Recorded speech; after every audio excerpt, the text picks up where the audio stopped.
નમસ્કાર વાલા વિદ્યાર્થી ભાઈઓ અને બહેનો, આજે 20મી માર્ચ વિશ્વ ચકલી દિવસ અને વિશ્વ ચકલી દિવસની ઉજવણી દર વર્ષે આપણે આપણી શાળામાં કરીએ છીએ. ચાલુ વર્ષે પણ આપણે ચકલી દિવસની ઉજવણી કરીએ છીએ. ચકલી દિવસની ઉજવણી આપણે 4 અલગ અલગ પ્રકારની સ્પર્ધાઓ રાખી અને આ શાળા ખાતે કરવામાં આવી. તેમાં ચિત્ર સ્પર્ધા, ધોરણ 4, 5, 6, 7 ને 8ના બાળકો જોડાયા. ત્યાર પછી ચકલી વિશેના ગીતો, એ ગીતોની સ્પર્ધા રાખવામાં આવી. તેમાં પણ ધોરણ 4, 5, 6, 7 ને 8ના બાળકો જોડાયા. નિબંધ સ્પર્ધા ચકલી વિશેની રાખવામાં આવી. તેમાં પણ 4 થી 8ના બાળકો જોડાયા. ચિત્ર સ્પર્ધાની અંદર પણ 4 થી 8ના બાળકો જોડાયા અને સરસ રીતે આજે ચકલી દિવસની ઉજવણી શાળાની અંદર કરવામાં આવી. બાળકોને આજે ચકલીઓ આ ઉનાળાની કાળઝાળ ગરમીની અંદર પાણી વગર મૃત્યુ પામે છે, તે ચકલીઓને બચાવવા માટે શાળા પરિવાર વતીથી આજે બાળકોને પાણીના કુંડા બાળકો ઘરે લઈ જઈ રોજ તેમાં પાણી નાખશે અને ચકલીઓને બચાવશે. સાથે સાથે પર્યાવરણને પણ બચાવશું. ચકલીઓને બચાવવા માટે 2010થી ઘણી બધી પ્રવૃત્તિઓ પર્યાવરણ પ્રેમીઓ કરી રહ્યા છે. એના ભાગરૂપે અમારી શાળાની અંદર પણ આ પર્યાવરણની અંદર બચાવવા માટે આજના દિવસે ચકલી બચાવોના અભિયાન શરૂ કર્યું છે. નાના નાના બાળકો પણ એમાં જોડાયા અને દરેક બાળક પર્યાવરણ બચાવવાનો એક પ્રયત્ન કરશે. અને ચકલીના દિવસે આજે તો શરૂઆત છે, પણ આખું વર્ષ આપણે પક્ષીઓને બચાવીશું, ચકલીઓને બચાવીશું. કારણ કે પક્ષી અને ચકલીઓ બચશે તો પર્યાવરણ બચશે અને પર્યાવરણ બચશે તો આપણે બધા બચીશું. એટલે બધાને આપણે વિનંતી કરીએ છીએ કે આજના દિવસથી શરૂઆત કરી આપણે ઉનાળાની કાળઝાળ ગરમીમાં પક્ષીઓને આપણે પાણી મૂકીએ, તેમના માટે થોડું મૂકી ચણ નાખીએ તો પક્ષીઓ માત્ર ચકલી નહીં, એ સિવાયના બીજા બધા પક્ષીઓ પણ બચી શકશે અને પક્ષીઓ બચશે તો પર્યાવરણ બચશે અને આપણે પણ બચીશું. એટલે પર્યાવરણ બચાવવાનો અમારો આજનો પ્રયત્ન હતો. સૌને ખૂબ ખૂબ આભાર. જય માતાજી.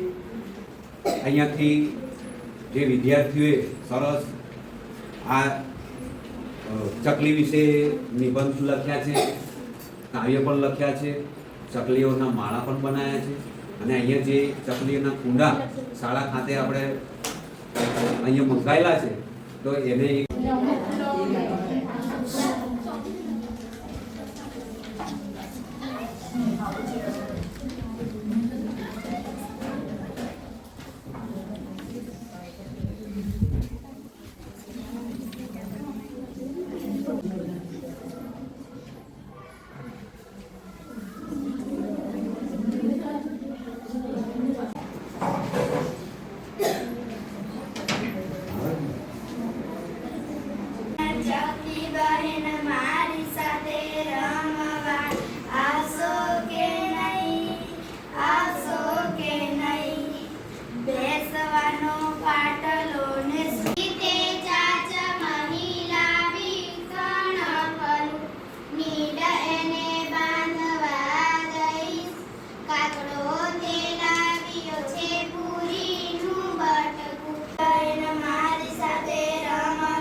પંખી છે.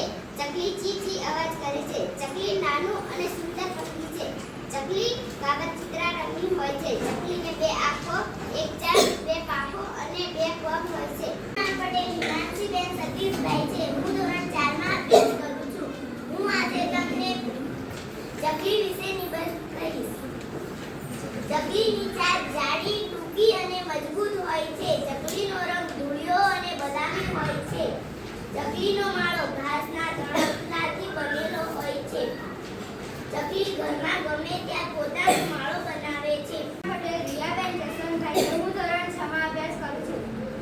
આજે હું તમને ચકલી વિશે નિબંધ કહીશ કે તમે ધ્યાનથી સાંભળજો. વિશ્વ ચકલી દિવસ 20મી માર્ચે ઉજવવામાં આવે છે. ચકલી કાગળ ચિત્રા રંગની હોય છે. ચકલીનો અવાજ મીઠો હોય છે. ચકલી અનાજના દાણા ખાય છે. ચકલી ઘરની આસપાસ ફરે છે. મહેશ્વરીબેન જયંતિભાઈ છે. હું ધોરણ 8માં અભ્યાસ કરું છું. હું આજે તમને ચકલી વિશે નિબંધ કરીશ કે તમે ધ્યાનથી સાંભળજો. ચકલી ઘરના આંગણાનું પક્ષી છે. ચકલી કાગળ ચિત્રા રંગની હોય છે. તે દેખાવે સુંદર હોય છે. અમને શાળામાંથી માટીના કુંડ આપવામાં આવ્યા છે. અમે રોજે રોજ કુંડામાં પાણી રેડીને ચકલીઓનો બચાવ કરીશું અને પર્યાવરણનો પણ બચાવ કરીશું.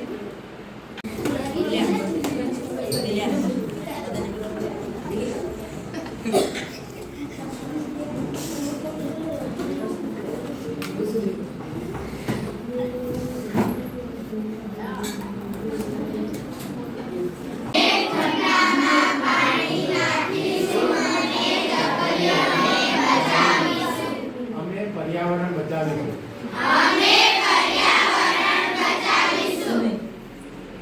ચલો ગાડી. અમે પાણી નાખીશું અને ચકલીઓને બચાવીશું.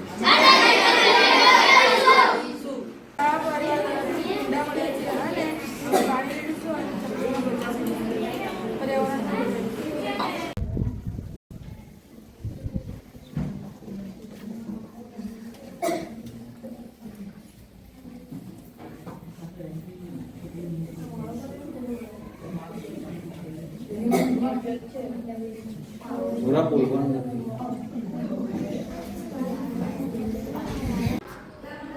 મારું નામ પટેલ જ્યોતિકાબેન સુભાષ છે. હું ધોરણ 6 માં અભ્યાસ કરું છું. મેં આજે વિશ્વ ચકલી દિવસ છે તો મેં ચકલીઓ માટે માળો બનાવ્યો છે અને હું ચકલીઓને બચાવીશ અને કરું છું. હું ચકલીઓને રોજ બચાવીશ. નમસ્તે, મારું નામ પટેલ રિયાબેન જસવંતભાઈ છે. હું ધોરણ 6 માં અભ્યાસ કરું છું. આજે વિશ્વ ચકલી દિવસ છે અને મેં ચકલીઓ માટે માળો બનાવ્યો છે. ચકલીઓને હું રોજ પાણી પીવડાવીશ, દાણા આપીશ અને પર્યાવરણ પણ બચાવીશ. બોલવાનું બધાય. અમે ચકલીને બચાવીશું. અમે પર્યાવરણને બચાવીશું.